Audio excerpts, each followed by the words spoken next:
जय श्री राम दोस्तों।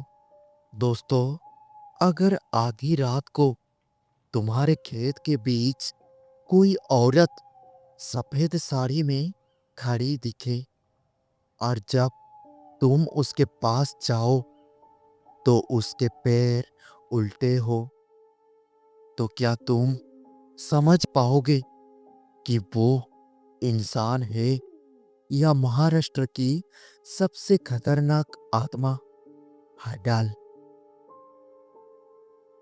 मेरा नाम विकास पटेल है। मैं महाराष्ट्र के सातारा जिले के एक छोटे से गांव पाचगणी बाड़ी का रहने वाला हूँ। हमारा गांव पहाड़ियों के बीच बसा था, जहाँ शाम होते ही धुंध उतर आती थी और पेड़ों के बीच से हवा ऐसी आवाज करती थी जैसे कोई फुसफुसा रहा हो। हमारे गांव में एक पुरानी मान्यता थी, खेत के बीच जो अकेली औरत दिखे उससे नजर मत मिलाना, वो हडल हो सकती है। मैं बचपन से ये बात सुनता आया था, लेकिन मैंने कभी इसे सच नहीं माना, क्योंकि मुझे लगता था ये सब बूढ़ों की बनाई कहानियां हैं, ताकि बच्चे रात को बाहर ना निकले। पर जो मैंने उस साल की बरसात में देखा, उसने मेरी जिंदगी की सोच बदल दी। सावन का महीना था। बारिश लगातार 3 दिन से हो रही थी। खेतों में पानी भर गया था। मैं अपने धान के खेत की मेड़ ठीक करने के लिए शाम को गया था। आसमान में बादल इतने नीचे थे कि लगता था हाथ बढ़ाकर छू लूं। और शाम धीरे धीरे रात में बदल रही थी। चारों तरफ सिर्फ मेंढकों की आवाज और पानी टपकने की आवाज। तभी मेरी नजर दूर खेत के बीच एक आकृति पर पड़ी। एक औरत सफेद साड़ी में, बाल खुले हुए, बिल्कुल स्थिर खड़ी थी। पहले लगा कोई गांव की औरत होगी, शायद रास्ता भटक गई है। मैंने आवाज दी, कौन है वहां? कोई जवाब नहीं। मैं थोड़ा और पास गया। पानी घुटनों तक था। मेरे कदमों की आवाज उस सन्नाटे में बहुत तेज लग रही थी। फिर वो औरत धीरे धीरे मेरी तरफ मुड़ी। उसका चेहरा साफ नहीं दिख रहा था, बस बालों की लट्टें हवा में हिल रही थी। मेरे भीतर एक अजीब सा डर उठने लगा। बिना वजह के मैंने फिर आवाज दी, अरे कौन है वहां? मदद चाहिए क्या?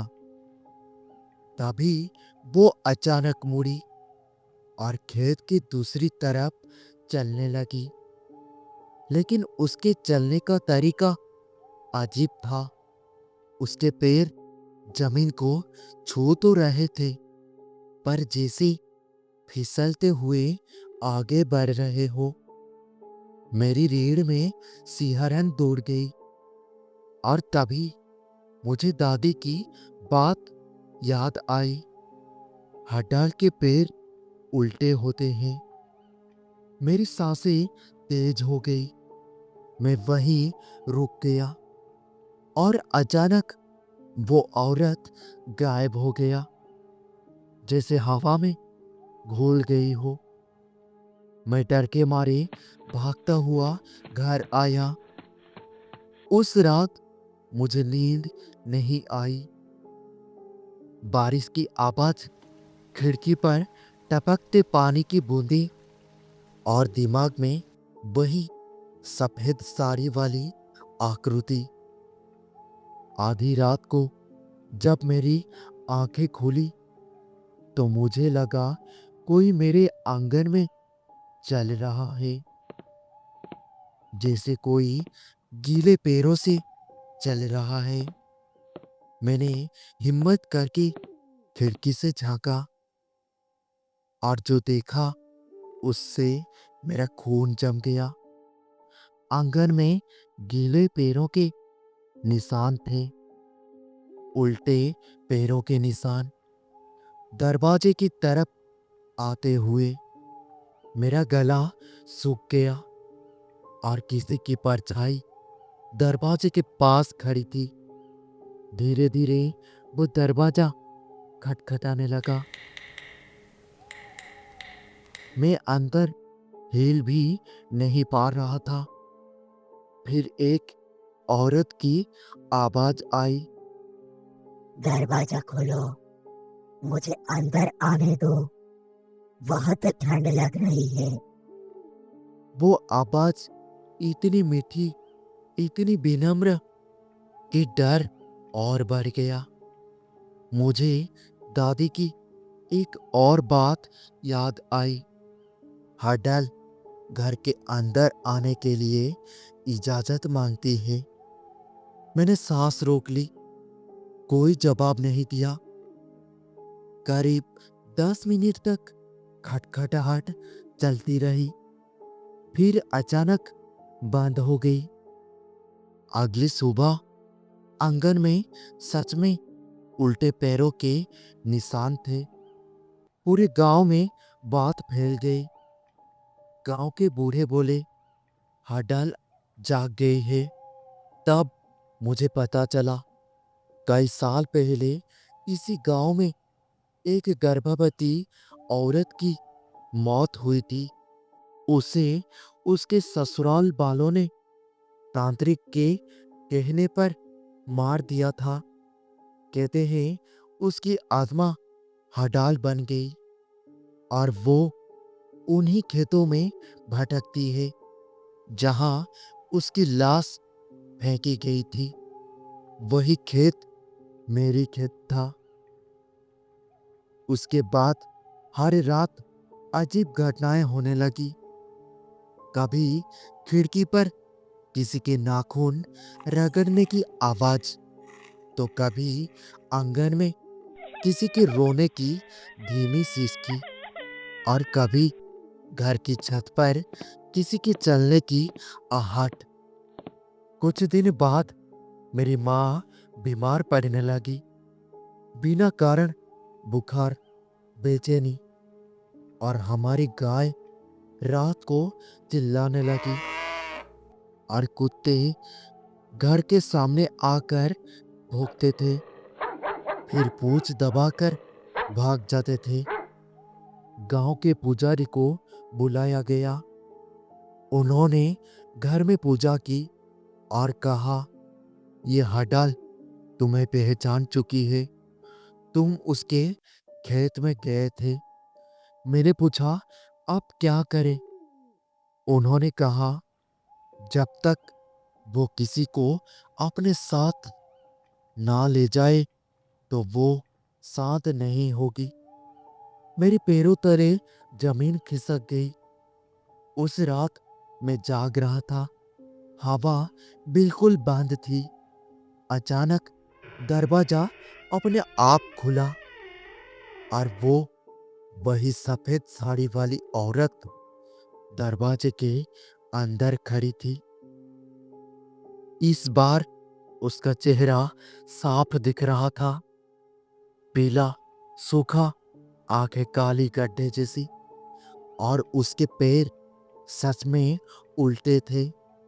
वो मुस्कुरा रही थी, धीरे धीरे मेरी तरफ बढ़ रही थी, और मेरे हाथ पैर शून्य हो गए और वो मेरे बिल्कुल सामने आकर खड़ी हो गई और मेरे कान के पास आकर फुसफुसाई, तू मेरे खेत में आया था।